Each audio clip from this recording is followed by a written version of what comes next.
Selamat pagi, selamat siang, selamat sore, dan selamat malam saudara semua. Pada kesempatan kali ini, izinkan kelompok kami untuk mempresentasikan hasil kerja kelompok kami. Proyek kami ini bernama Friendly. Friendly ini untuk membantu penyandang disabilitas.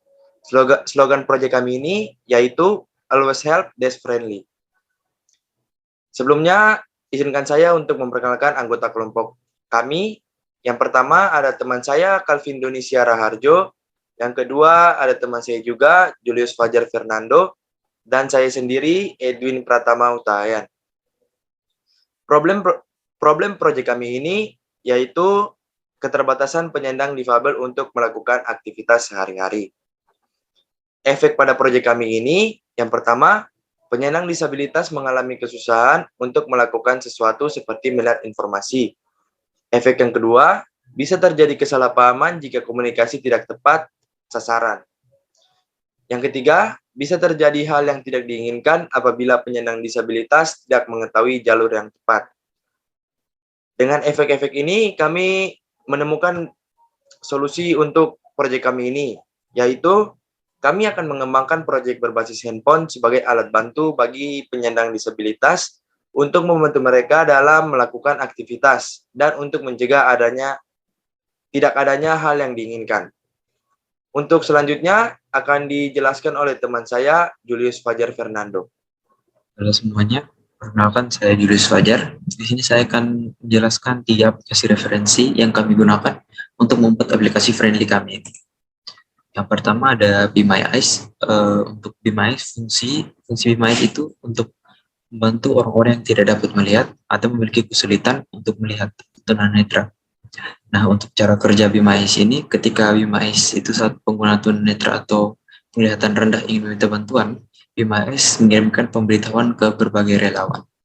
Nah, untuk kelebihan Be My Eyes, yang pertama itu menyatukan kekuatan teknologi dan konektivitas antar manusia untuk menjadi mata bagi mereka yang memiliki keterbatasan penglihatan. Yang untuk kekurangan Be My Eyes itu, Be My Eyes hanya mengirimkan pemberitahuan ke relawan, yaitu manusia, yang tidak setiap saat siap siaga.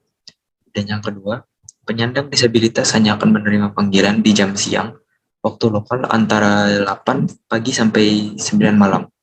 Dan yang terakhir ketiga, kesusahan memutuskan hal yang ingin disampaikan oleh penyandang disabilitas maupun relawan karena hanya menggunakan kamera depan smartphone. Nah, untuk potensi Be My Eyes ini sendiri itu akan menambahkan teknologi Google jika tidak ada relawan yang menanggapi panggilan. Dan yang kedua, aplikasi bisa diakses menggunakan alat khusus yang memudahkan penyandang disabilitas seperti gelang atau kacamata. Nah, di sini untuk aplikasi kedua itu ada Wheelmap. Nah, untuk cara kerja Wheelmap ini sendiri, ini dapat menuntun mereka memberitahu lokasi serta jalan yang ramah dan aman bagi mereka yang menggunakan kursi roda. Dan untuk kelebihan Wheelmap itu sendiri, yang pertama, aplikasi ini memberikan rute untuk pengguna kursi roda dan juga memberikan info lebih tentang lokasi yang dilewatkannya serta mengirim gambar buktinya. Dan yang kedua, aplikasi ini menandai setiap lokasi dengan 3 jenis warna, hijau, kuning, merah, dan abu-abu. Dan untuk kekurangan Wheelmap ini sendiri, aplikasi ini masih belum sesuai untuk beberapa negara, seperti di Indonesia. Terus, kurangnya penjelasan awal pada saat aplikasi di-download. Nah, untuk potensi yang bisa dikembangkan itu penambahan tempat yang bisa diakses, perluasan platform yang dapat diakses, fitur jasa antar ke tempat yang akan dituju oleh pengguna, bukan hanya foto saja yang diinfokan oleh aplikasi, kami juga akan menambahkan video dan video tersebut akan diupdate 2 kali dalam seminggu. Dan terakhir, tutorial untuk para pengguna awal aplikasi ini. Dan untuk aplikasi yang ketiga itu ada Hear.me. Nah, cara kerja Hear.me ini, sistem kerja aplikasi Hear.me ini dengan merekam suara atau mengetik tulisan, lalu akan otomatis diterjemahkan ke gerakan bahasa isyarat dalam tampilan 3D animasi.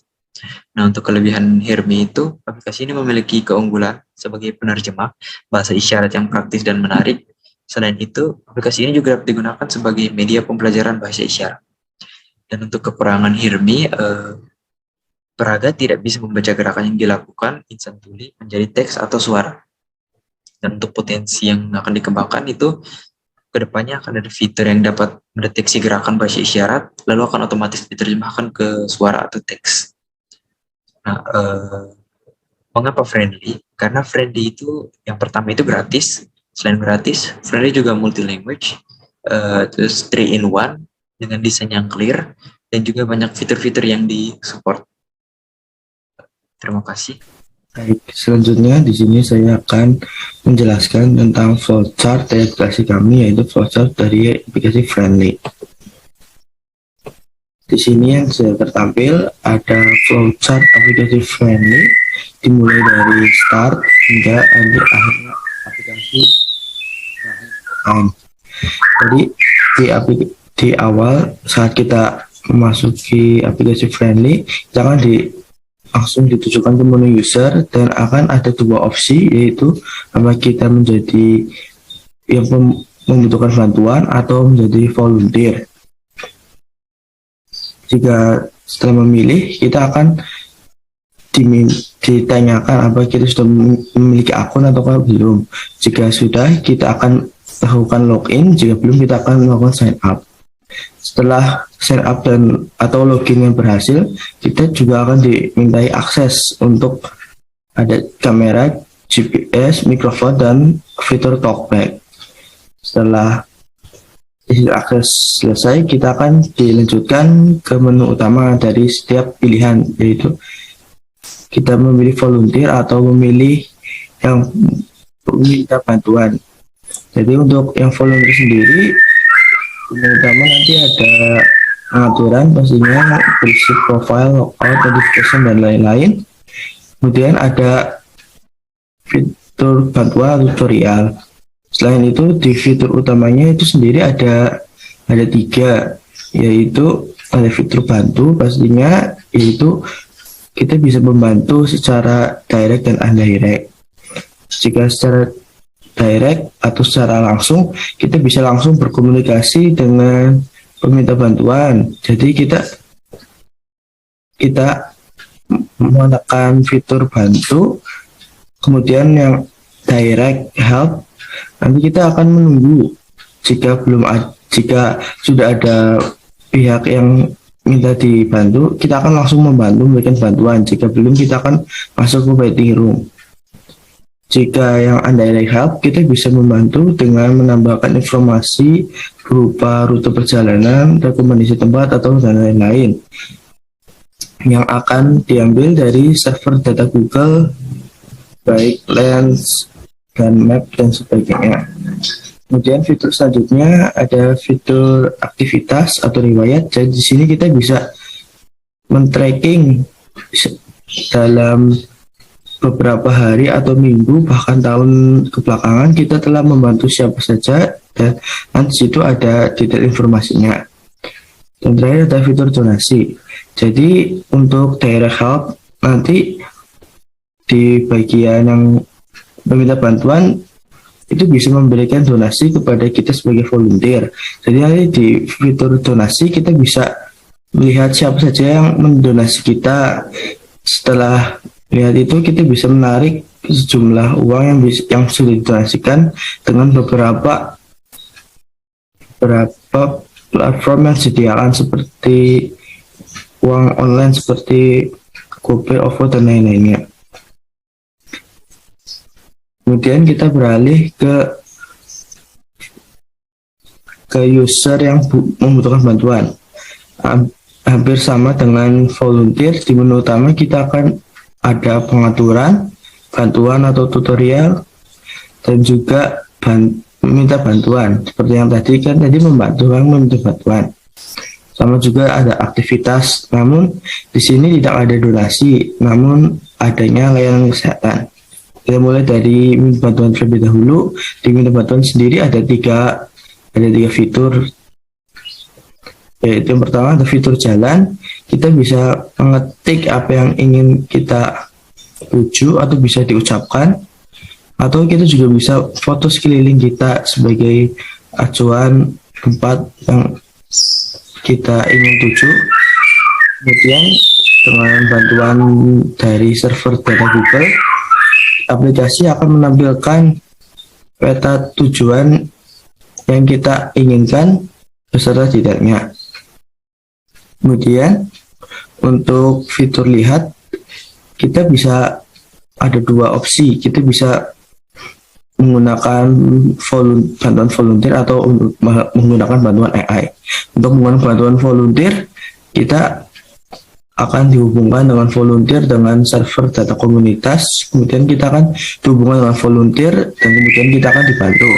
Untuk AI, kita pertama-tama itu memosisikan kamera pada benda yang objek yang ingin kita ketahui, kemudian aplikasi akan memproses dengan server data AI objek, kemudian aplikasi akan menampilkan objek yang dicari. Kemudian untuk fitur selanjutnya ada fitur bicara. Jadi kita bisa mengetik apa yang kita ingin katakan, atau kita bisa merekam bahasa isyarat atau bahasa tubuh yang ingin kita terjemahkan dalam kata-kata. Jadi kita mengetik sesuatu, nanti ada AI dari server data AI akan membuat suatu gerakan, yaitu bahasa isyarat kepada insan tuli. Kemudian sebaliknya, jika insan tuli ingin berbicara, AI akan merekam gerakan bahasa isyarat insan tuli menjadi suatu bahasa. Kemudian ada layanan kesehatan. Jadi layanan kesehatan kita bisa ada panggilan darurat dan konsultasi. Yang keduanya itu akan disambungkan pada server data instansi kesehatan terdekat. Jadi kita bisa melakukan panggilan darurat waktu-waktu dan kita bisa konsultasi dengan pakar kesehatan yang ada. Kemudian untuk aktivitas dan pengaturan sama seperti sebelumnya, yaitu aktivitas menampilkan data dari siapa saja yang telah membantu kita selama beberapa belakangan ini.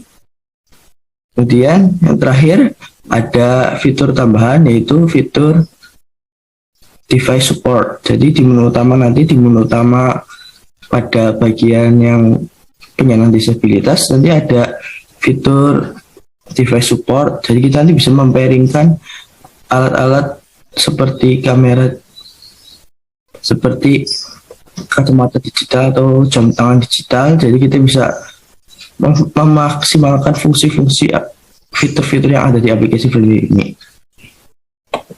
Selanjutnya ada Friendly Mockup.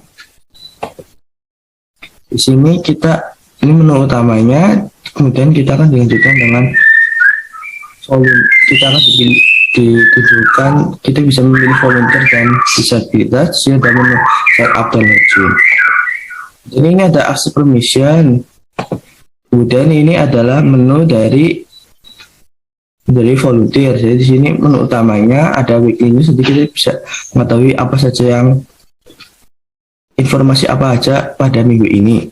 Ada tutorial dan ada fitur-fitur yang ada di bawah ini, yaitu fitur menu bantu, aktivitas, dan donasi. Dan fitur bantu di sini kita bisa direct dan indirect seperti tadi. Dan di sini ada fitur direct help, kita akan langsung berkomunikasi dengan yang meminta bantuan. Kemudian di sini ada waiting room jika kita belum menemukan yang akan dibantu. Nah, di sini ada fitur indirect help. Jadi di sini kita bisa menambahkan informasi atau rute perjalanan pada teman-teman yang kita ingin bantu. Kemudian fitur aktivitas, kita bisa mengetahui siapa saja yang kita bantu. Kemudian ada fitur donasi, dan di sini donasi nanti ada siapa saja yang telah berdonasi kepada kita, totalnya berapa, kita akan bisa withdraw atau menariknya dengan beberapa opsi seperti GoPay, OVO, dan lain-lainnya. Dan setting ada fitur setting, pengaturan, jadi ada profile dan lain-lain. Kemudian ini ada user interface untuk yang kita sebagai yang peminta bantuan.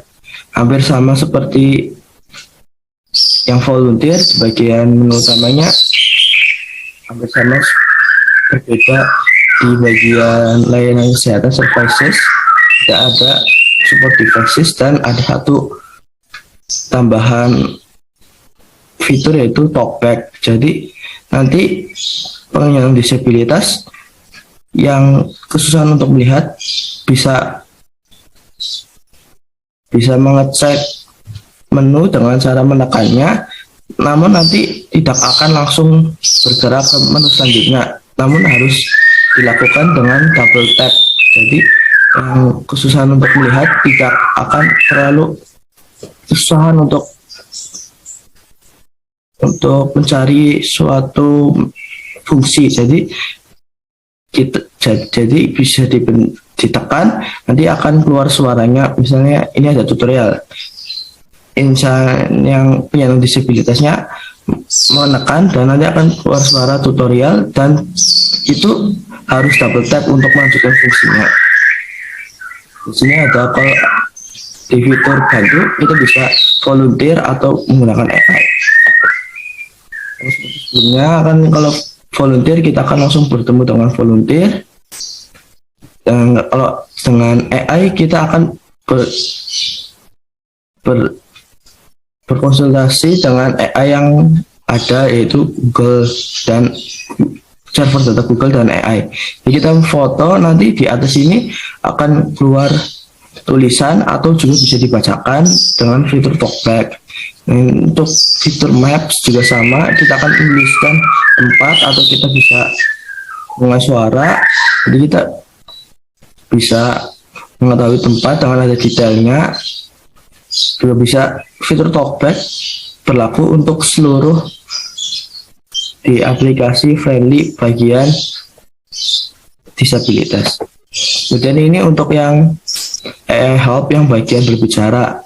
Jadi nanti ini ada AI yang akan menerjemahkan bahasa tubuh menjadi bahasa sehari-hari, atau sebaliknya, atau bahasa sehari-hari menjadi bahasa isyarat atau bahasa tubuh.